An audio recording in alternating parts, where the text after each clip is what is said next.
여러분께 문제를 하나 낼 테니까요, 화면을 보시면서 문제의 정답을 좀 한번 맞춰보셨으면 좋겠습니다. 몸무게가 22톤인 암컷 향고래가 500kg의 무게의 대왕 오징어를 먹고 6시간 후에 1.3톤의 알을 낳았다면 이 암컷 향고래의 몸무게는 얼마일까요? 막 머리가 이제 돌아가시겠죠. 그래서 누구는 21.2kg다. 네, 이렇게 막 머릿속이 복잡하시겠지요. 네. 정답은 고래는 알을 낳을 수 없다입니다. 이 문제의 핵심은 수학 문제가 아니라는 데 있습니다. 이 문제는 문제 자체가 성립되지 않기 때문에 수학적 답을 내릴 수 없다입니다. 즉, 이 문제를 낸 의도는 문제에만 초점을 맞추면 문제를 맞출 수 없다입니다. 문제의 핵심을 보아야 한다라는 의미입니다. 우리 인생도 우리 인생의 문제가 아닌 문제의 핵심을 볼 수 있는 영적인 눈이 열릴 때 불가능해 보였던 인생의 고통과 문제의 해답을 찾을 수 있는 것과 같은 의미입니다. 오늘 본문을 보면 예수님께서는 이전에 나는 생명의 떡이요 세상의 빛이요 양의 문이요 선한 목자라고 말씀하신 것을 이어 나는 부활이요 생명이라 라고 말씀하십니다. 오늘 본문은 요한복음 11장 1절부터 44절까지의 죽은 나사로를 살리신 내용 그 가운데 삽입된 부분으로 우리는 볼 수 있습니다. 즉, 이 본문을 오늘 우리 말씀을 이해하기 위해서는 오늘 11장 25절 한 구절만을 가지고는 부활에 대한 정확한 이해를 하기가 어렵다라는 뜻입니다. 즉 1절부터 44절까지 이 17절부터 27절 앞 뒤에 있는 죽은 나사로를 통해 부활의 핵심을 말씀하시는 주님의 힌트를 우리가 발견함으로써 우리는 오늘 우리에게 나는 부활이요 생명이라고 말씀하시는 그 하나님의 은혜를 우리는 알게 된다라는 것입니다. 오늘 먼저 우리 하나님의 말씀을 좀 보면 11장 1절에 어떤 병자가 있으니 라는 구절로 11장을 시작합니다. 이 어떤 병자는 마르다와 그의 자매 마리아의 오라비인 나사로입니다. 3절을 보면 이 나사로의 누이들은 그 동생이 병든 것을 인하여 예수님께 사람을 보내어 그 사랑하시는 자가 병들었다라고 전하였습니다. 즉 나사로가 병들었다라고 말하기보다 그 사랑하시는 자가 병들었다라는 내용 속에는 속히 오셔서 어떤 그런 오라비가 겪고 있는 이 육체적인 어려움을 해결해 달기를 원하는 요청이 들어 있습니다. 그러나 예수님께서는 그 사랑하시는 자가 병들었다라는 소식을 들으셨음에도 불구하고 즉시로 가지 않으시고 계시던 곳에 이틀을 더 유하신 후에 그 제자들을 향하여 유대로 가자라고 말씀하시면서 이렇게 이야기하셨습니다. 우리 친구 나사로가 잠들었도다. 그러나 내가 깨우러 가노라. 유대로 가시는 예수님의 목적이 어디에 있는지를 분명하게 이야기하고 있습니다. 오늘 본문 17절을 보시면 예수께서 와서 보시니 나사로가 무덤에 있은지 이미 나으리라. 죽은 시신은 사흘 정도가 지나면 부패하게 됩니다. 물론 이것도 어떤 기후에 따라 많은 변화가 있는 것이 사실입니다. 이 유대 강야와 같이 낮과 밤의 일교차가 심한 곳일수록 이 부패가 상하는 정도가 더 심하게 되어 있습니다. 그래서 나흘이 지났다라는 것은 이 죽은 시신의 부패 정도가 이제 심하게 되었다라는 의미로서 이제 이 나사로를 위해서 어떤 방법으로 아무것도 할 수 없게 되었다라는 것을 보게 하여 주시는 것입니다. 마르다는 예수님이 오셨다라는 말씀을 듣고 예수님께로 나아가 주께서 여기 계셨더라면 내 오라버니가 죽지 않았겠다라고 이야기하고 있습니다. 즉 우리 오라버니가 어떤 질병과 고통에 있었든지 간에 예수님이라면 그 모든 질병의 고통을 해결해 주셨을 것입니다. 치료해 주셨을 것입니다. 즉 예수 그리스도의 권능을 그가 얼마나 신뢰하고 있는지를 분명하게 드러냅니다. 다시 22절을 보면 또 마르다는 이렇게 말합니다. 그러나 나는 이제라도 주께서 무엇이든지 하나님께 구하는 것을 하나님이 주실 줄을 아나이다. 예수님이 어떤 분이시라고요? 하나님께 간구하실 수 있는 분이라는 거예요. 하나님께 간구하실 수 있는 분이라는 것은 그분은 하나님의 아들이시다라는 거예요. 그리고 하나님께 구하시는 것을 하나님이 주실 줄 아나이다. 예수님은 하나님의 아들이시기 때문에 예수님의 모든 간구에 대하여 어떻게 해요? 하나님께서는 그 모든 기도에 응답하여 주신다라는 것을 통해서 이 마르다의 신앙은 어떤 신앙이에요? 즉 예수님은 하나님의 아들이십니다라는 신앙의 고백을 가지고 있죠. 예수님은 신적인 능력을 가지신 분이시다라는 그 신앙의 고백을 가지고 있죠. 또 예수님의 모든 간구는 누구로부터? 하나님께로부터 응답을 받습니다라는 신앙 고백을 가지고 있는 것이 분명하다라는 것을 볼 수 있습니다. 저는 이 본문을 설교하기 위해서 쭉 읽으면서 왜 하나님께서 이 부활을 나사로의 가정에 행하셨는지 이 마르다의 신앙 고백을 통해서 느낄 수 있었어요. 그렇구나. 우리에게 참된 믿음의 고백이 있다면, 흔들리지 않는 신앙이 있다면 우리는 하나님께서 이 땅 가운데 하나님의 영광을 드러내시는 하나님의 은총과 축복을 경험할 수 있겠구나라는 것을 깨달을 수 있게 되었습니다. 즉 오늘도 살아계시지만 하나님의 그 살아계심이 우리 안에 이루어져 우리가 하나님의 영광을 드러내는 삶을 살지 못하는 것은 하나님께 문제가 있는 것이 아니라 누구에게? 나의 믿음 없음에 문제가 있다라는 거예요. 내가 이 마르다처럼 확실한 믿음을 가지고 예수님께서 하나님의 아들이시고 신적인 능력이 있어서 예수님의 모든 기도에 응답하신다는, 하나님께서 응답하신다는 믿음이 있다면 오늘 우리도 이 마르다처럼 죽어 부패가 심한 자기 오라버니가 다시 살아나는 것 같은 하나님의 능력을 경험할 수 있다라는 것을 오늘 저와 여러분에게 확실하게 말씀하여 주시는 것입니다. 오늘 이제 예수님은 마르다의 믿음에 대하여 이렇게 말씀하시죠. 내 오라비가 다시 살아나리라. 이제 이 이후가 더 중요해요. 이 마르다는 예수님의 말씀을 듣고 어떻게 다시 응답했어요? 마지막 날 부활 때에는 다시 살아날 줄을 내가 아나이다. 이 마르다에게는 어떤 신앙이 있어요? 부활 신앙이 있어요. 어떤? 아주 분명한 부활 신앙. 예수 그리스도를 믿는 자는 마지막 날에 우리 주와 함께 부활의 몸으로 반드시 확실히 다시 살아난다라는 부활의 신앙을 가지고 있었어요. 그런데 그 부활의 신앙은 어떤 것이었어요?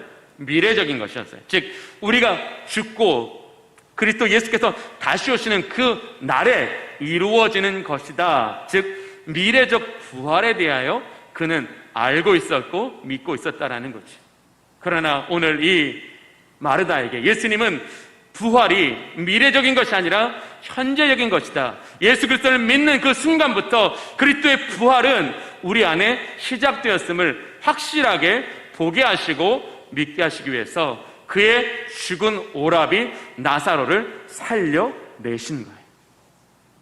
이 마르다는 거부할 수 없는, 부정할 수 없는 그의 오라비의 살아남을 통하여 오늘 내가 믿을 때에 그리스도 예수 안에 있는 그 하나님의 힘의 위력은 오늘 우리에게 살아서 믿는 자는 영원히 죽지 아니하는 하나님의 권능이 오늘 우리의 현재가 된다라는 것을 똑똑히 보게 하여 주신 거예요. 부활이 언제 거라고요? 미래의 것이 아니라 오늘 내게 일어날 수 있는 하나님의 주권적인 은혜임을 보게 하여 주신 거예요. 즉 우리가 미래적 소망이 아니라 오늘 내가 예수 그리스도를 믿는 그 순간부터 내가 부활의 삶을 살기로 결단한다면, 그것을 믿고 신뢰한다면 그 부활의 능력은 먼 미래에 우리에게 임하는 것이 아니라 오늘 우리에게 지금부터 임하여진다라는 것을 확실하게 보여주시는 거예요. 이게 부활의 핵심이라는 거예요. 부활의 핵심은 미래적 사건이지만 그 미래적 사건은 미래 사건은 현재와 분리되어 있는 미래가 아니라 현재와 연결되어 있는 미래라는 거예요. 내가 예수 그리스도를 믿는 그 순간부터 내가 부활의 삶을 살고자 한다면 우리 부활의 능력은 우리가 그 미래적 부활에 향하여 온전히 나아갈 수 있도록 우리를 붙들어 주신다라는 거예요. 근데 어떤 부활? 부끄러운 부활이 아니라 영광스러운 부활이라는 거예요.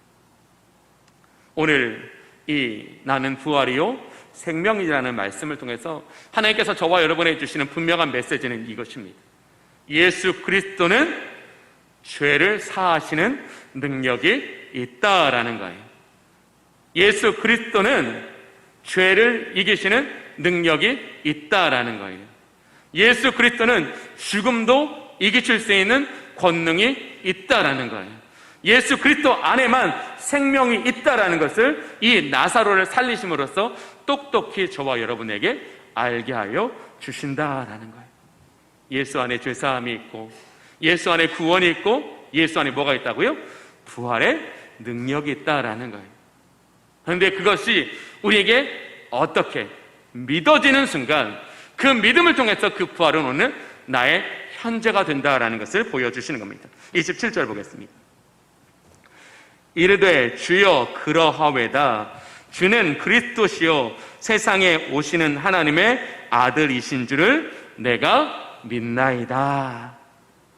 믿을 때에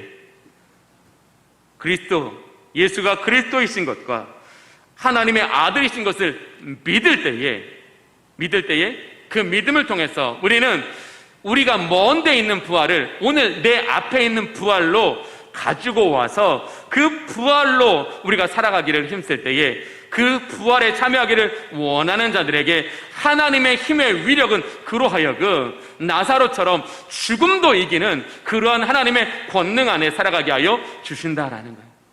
죽음을 이기시는 게 무슨 뜻일까요? 우리 주 예수 그리스도 안에 능치 못할 일이 없다라는 거예요. 우리가 이 세상에 살아갈 동안에 우리가 겪는 모든 고통, 아픔, 질병, 심지어 사망까지도 하나님은 모든 것들을 해결하실 수 있는 분이라는 것을 오늘 우리에게 말씀하여 주시는 거예요.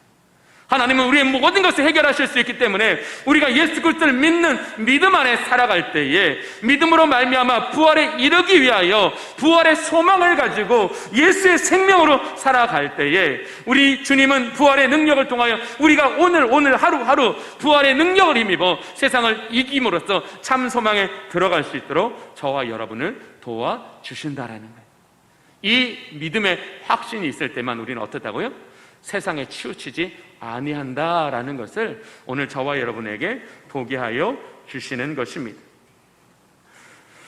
하나님은 그의 아들을 통하여 오늘을 살아가는 저와 여러분이 그 미래에 우리에게 주실 그 영광스러운 부활을 참여하기 위해서 오늘부터 부활 신앙을 통해서 부활의 능력이신 주님을 붙잡고 살아가라고 말씀하여 주시는 것입니다. 즉 내가 오늘 부활을 믿고 그 부활에 참여하기 위해서 예수 그리스도로 말미암아 우리에게 주어진 그 생명의 말씀을 통하여 이 세상과 다른 세상의 방식으로 이 세상과 다른 세상의 길을 통해서 그 참된 소망에 이르기를 우리에게 기대하고 계시다라는 거예요.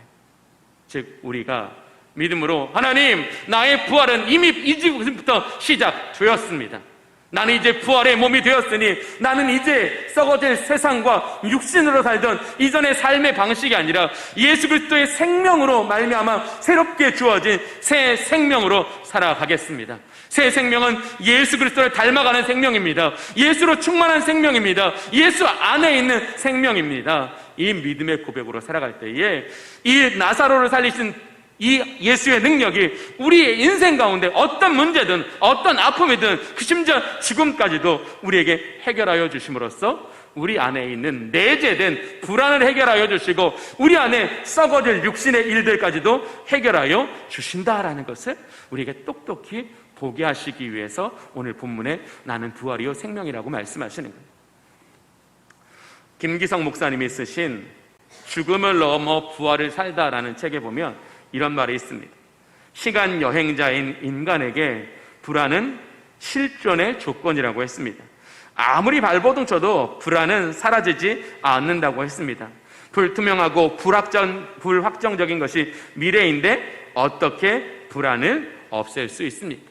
그러면서 인간의 불안을 해결할 수 있는 것은 바로 성도의 부활이라는 거예요. 이제 우리는 이 썩어질 육체와 함께 영원한 사망에 이를 것이 아니라 예수 그리스도와 함께 부활의 몸으로 다시 살아나 그 영광의 날에 들어갈 거기 때문에 우리는 더 이상 세상에 흔들리지 않는다라는 거예요. 즉 내가 더 이상 세상이 나를 어찌할 수도 없고 사단이 나를 무너뜨릴 수도 없다라는 이 믿음이 우리에게 뭘 된다고요? 선한 능력을 행할 수 있는 시작이 된다라는 거예요. 즉 내가 왜 선한 능력으로 살아갈 수 있어요? 내 안에 죄도 세상도 심지어 죽음도 나를 넘어뜨릴 수 없기 때문에 이제 나는 그리스도 예수 안에 있는 그 부활의 날에 기쁨으로 나아가기 위한 새로운 삶을 살 수 있는데 그것이 마음이 아니라 우리 속에 하나님이 능력을 주셔서 그 선한 능력을 힘입어 살아가게 도와주신다라는 거예요. 또 김기성 목사님은 같은 책에서 이렇게 말씀하셨어요. 지금 여러분은 어떻습니까? 돈이 주인 노릇하는 세상에서 다른 삶에 대한 상상의 능력을 박탈당한 채 욕망, 노력, 충족, 권태, 더 깊어진 목마름의 악순환에 갇혀 있지 않습니까? 이 악순환 속에서 이웃은 함께 살아야 할 벗이 아니라 경쟁자가 됩니다. 그러면 당연히 삶은 힘겹고 외로움은 더욱 짙어집니다. 이 무한한 악순환의 고리를 끊어야 합니다. 우리가 이 악순환의 고리를 끊을 수 있는 게 뭐라고요? 바로 부활의 소망이라는 거예요. 나는 육체와 함께 썩어질 인생이 아니라 예수 그리스도와 함께 신령한 몸으로 다시 살아날 것이기 때문에 나는 그런 확실한 부활의 약속을 이미 받았기 때문에 이제 나는 이 세상에 이 악순환의 고리를 계속 이어 살아가는 것이 아니다라는 것이죠. 즉 내 안에 있는 실존의 문제도 부활로 인하여 해결된다라는 거예요. 이 세상을 살아가는 이 악순환의 고리도 부활로 인하여 우리는 해결받을 수 있다라는 것을 강조하면서 이 김기성 목사님이 한 줄로 이렇게 쓰셨어요.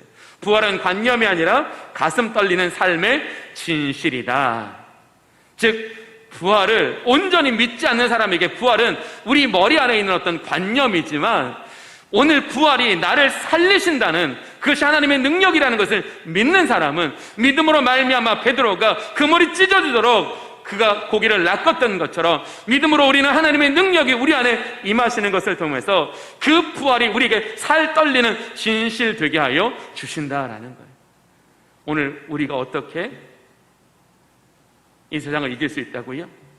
부활이 관념이 아니라 부활이 가슴 떨리는 우리의 진실이 될 때에 우리는 그렇게 이 세상에 능히 이기고도 남는 인생이 될 수 있다는 것을 오늘 우리에게 부활을 통해서 말씀하여 주시는 것입니다. 팀 켈러 목사님이 쓰신 부활을 입다라는 책에 보면 이런 글이 있습니다. 예수님의 부활은 성령의 능력으로 우리의 삶을 속속들이 재창조한다. 그러기에 사람을 대하는 방식, 재물과 권력을 보는 관점, 직장에서 일하는 태도, 정의에 대한 이해와 실천 등이 모두 새롭게 구축된다. 예수님의 부활을 믿으면 우리 존재 속에 산 소망이 심긴다. 그래서 우리는 고난과 죽음, 미래에 대한 모든 두려움을 뛰어넘고 그 어떤 상황에도 당당히 맞설 수 있다. 예수님의 부활의 권능을 입어 다시 사는 것, 이것보다 더 장엄하고 강력한 희망의 빛은 없다라고 말하는 거예요. 즉 내가 하나님 예수 그리스도를 믿는 지금 이 순간부터 부활의 능력이 나와 함께 하시오니 나는 오늘부터 부활을 살겠습니다. 그렇게 부활로 살아가기를 결단하는 사람들에게 이 하나님의 그 위력의 그 능하심은 우리 안에 있는 기존 이 죄의 질서, 육의 질서를 모두 무너뜨리시고 새 질서를 만들어 주시는데 말씀으로 말미암아 우리 안에 하나님 주시는 새로운 질서가 계속 견고히 세워져 가면 그것들을 통해서 사람을 대하는 방식, 재물과 권력을 바라보는 관점, 직장에서 일하는 태도, 정의에 대한 우리의 이해와 실천이 새로워지기 때문에 우리는 날마다 거듭난 인생으로 산다. 하늘의 풍성한 은혜와 보화를 누리며 살아간다. 이게 진짜 우리를 이끌어가는 희망이다라는 것을 팀 켈러 목사님은 말씀하시면서 이것이 누구에게 주어진다고요? 부활의 산 소망을 가진 사람들이 그 부활에 참여하기 위해서, 그 부활을 붙잡기 위해서, 그 부활의 신앙을 가지고 살아갈 때 우리 안에 이루어진다라고 이야기하고 있는 겁니다. 이와 같은 똑같은 마음을 가진 사람이 한 사람 더 있었습니다. 그것은 바로 바울입니다. 우리 빌립보서 3장 10절과 12절을 한번 화면을 통해서 보겠습니다. 제가 10절을 읽어보겠습니다. 내가 그리스도와 그 부활의 권능과 그 고난에 참여함을 알고자 하여 그의 죽으심을 본받아. 여기서 그의 죽으심을 본받는다는 것이 무엇입니까? 예수님처럼 죄에 대하여는 죽고 의에 대해서는 다시 살겠다라는 것입니다. 예수 그리스도의 죽음을 본받아 우리도 이 땅에서 섬기고 희생하고 사랑하는 삶을 살겠다라는 것. 즉 예수 그리스도를 통해서 우리에게 허락하신 새로운 삶의 방식을 본받겠다라는 것이 바로 오늘 사도 바울이 고백하고 있는 그의 죽으심을 본받아라는 거예요. 그러면서 어떻게 해서든지 죽은 자 가운데서 부활에 이르려 하노니. 즉 이제 바울 앞에 있는 소망은 딱 한 가지예요. 예수 그리스도께서 약속하신 그 부활에 어떻게 영광스러운 몸으로 참여하기를 바라는 그 한 가지. 계속 띄워주세요. 그래서 그것을 붙잡기 위해서 12절 보겠습니다. 내가 이미 얻었다 함도 아니요 온전히 이루었다 함도 아니라 오직 내가 그리스도 예수께 잡힌 바 된 그것을 잡으려고 달려가노라. 오늘 여기 핵심이 뭐예요? 예수 그리스도께 잡힌 바 된, 이미 예수 그리스도의 손에 있는, 예수 그리스도의 손으로 이루신 그것을 붙잡으려고 달려간다는 거예요. 그것을 붙잡으려고 달려가니까 어떻게 해요? 우리의 삶의 방식이 믿음일 수밖에 없다라는 거예요. 그 예수 그리스도의 손 안에 있는 것을 내 손 안으로 가져오는 게 뭐예요? 믿음밖에 없는 거잖아요. 그래서 내가 그것을 붙잡기 위해서는 내가 자연스럽게 내 삶의 방식이 믿음 된다라는 것을 사도 바울은 강조하고 있는 거예요. 우리 한 구절을 더 볼게요. 에베소서 1장 19절 20절 말씀입니다. 화면에 있으니까 화면 보십시오. 제가 19절부터 읽어보겠습니다. 그의 힘의 위력으로 역사하심을 따라 부활의 참된 소망을 가지고 그 부활에 참여하기를 원하는 자들에게 하나님의 힘의 위력은 오늘 저와 여러분의 가운데 역사하여 주신다라는 거예요. 즉 우리는 이 미래의 부활의 몸이 되는 것이 아니라 오늘부터 부활의 몸에 참여하게 된다라는 것을 말하는 거예요. 여러분이 정말 부활에 참여하기를 기대하신다면, 그것이 여러분의 삶의 바울처럼 인생의 분명한 비전이 된다면 그의 힘의 위력은 여러분 안에 있다라는 것을 바울을 말하는 거예요. 그의 힘의 위력은 어디에 있다고요? 여러분 속에 있다라고요. 여러분 속에 있는데 우리가 그것을 어떻게 내 삶에 실제로 만들어간다고요? 믿음으로 말미암아. 믿음으로 순종할 때에 그 힘의 위력은 우리의 삶을 변화시키고 우리의 삶을 아름답게 하며 우리의 삶을 온전케 하는 그 힘의 위력이다라는 것을 말씀하십니다. 다시 20절 보겠습니다. 그의 능력이 그리스도 안에서 역사하사 죽은 자들 가운데서 다시 살리시고 하늘에서 자기의 오른편에 앉히사라고 말씀합니다. 우리가 그리스도를 통하여 하나님의 능력을 구하며 살아가게 될 때에 우리가 구하는 그 간구를 통해서 우리는 하나님의 보좌 우편에 앉게 되는 그 영광스러운 날에 들어갈 수 있다는 것을 우리에게 똑똑히 보여주시는 것입니다. 사랑하는 교우 여러분, 저는 오늘 이 본문을 설교하면서 왜 우리에게 이 미래의 부활이 아닌 현재의 부활로 살아가야 할까 하는 것을 수없이 고민하다가 하나님께서 저한테 그런 감동을 주셨어요. 시편 1편의 감동을 주셨어요. 왜 내가 오늘 현재적인 부활을 살아가야 되냐? 그것은 복 있는 사람 되게 하시기 위해서. 현재적인 부활을 살아가는 사람은 하나님의 손에 의해서 복 있는 사람이 된다라는 겁니다. 즉 시편 1편을 찾아보면 복 있는 사람은 악인의 꾀를 따르지 아니하고 죄인들의 길에 서지 아니하며 오만한 자들의 자리에 앉지 아니하고. 부활의 참 소망, 부활에 참여하기를 원하는 사람들은 악인의 꾀를 따르지 않기 때문에, 죄인들의 길에 서지 않기 때문에, 오만한 자들의 자리에 앉지 않기 때문에 그들은 하나님으로 말미암아 복 있는 인생 되어 이 땅을 살아갈 수 있다라는 것입니다. 즉 우리가 부활 신앙을 가짐으로써 우리가 이 세상의 헛된 것을 따르지 아니하고 자기의 욕심에 치우치지 아니하며 어두움 속에 자신의 인생을 방치하지 않는 한, 그리스도는 언제든지 우리를 찾아 빛 가운데로 나오게 하사 우리로 부활의 능력의 그 권능 아래 살아가게 하여 주신다라는 것이, 오늘 우리에게 다 기억하지 않으셔도 좋아요. 세 가지만 기억하십시오. 믿음으로 미래의 부활이 아닌 현재의 부활을 살아내십시오. 하나님, 이미 내 안에 부활은 시작되었습니다. 이미 예수 그리스도의 그 부활을 통해 내 안에 부활이 시작되었사오니 나로 하여금 이 현재의 부활을 살게 하여 주시옵소서. 그래서 하나님의 힘의 위력이 내 안에 역사하여 주시옵소서. 부활의 권능 아래 살아가십시오. 뭘로요? 믿음으로. 부활의 권능 아래 살아간다는 건 뭡니까? 바로 예수의 생명으로 살아가는 것입니다. 예수 그리스도의 생명으로 말미암아 우리에게 주어진 새 길을 간다라는 거예요. 새 길이 내 의지와 내 힘으로는 갈 수 없지만 하나님의 힘의 위력이 우리 안에 임하는 순간 우리는 부활의 권능 아래 살아가게 된다라는 거예요. 그것이 우리에게 참된 승리의 길이라는 거예요. 세 번째, 믿음으로 부활을 입으십시오. 즉 부활이 있다는 사실만 믿고 살아가지 마시고요, 부활을 날마다 입으시라. 날마다 부활을 우리 속에 채워나가시는, 매일매일 우리가 그 그리스도의 부활에 참여하기 위하여 그리스도 예수 안에 있는 그 힘의 위력을 통해서 날마다 우리에게 부활의 참된 소망을 우리 안에 채워가라는 거예요. 그러면 우리는 반드시 부활을 입은 자처럼 우리가 어떤 상황, 어떤 조건에서도 그 조건을 불평하는 것이 아니라 그 속에서도 부활의 능력 되신 하나님이, 부활의 소망 되신 예수님이 우리를 지키시기 때문에 세상을 따르지 않고 진리를 따르게 된다라는 거예요. 거기에 참된 소망이 있습니다.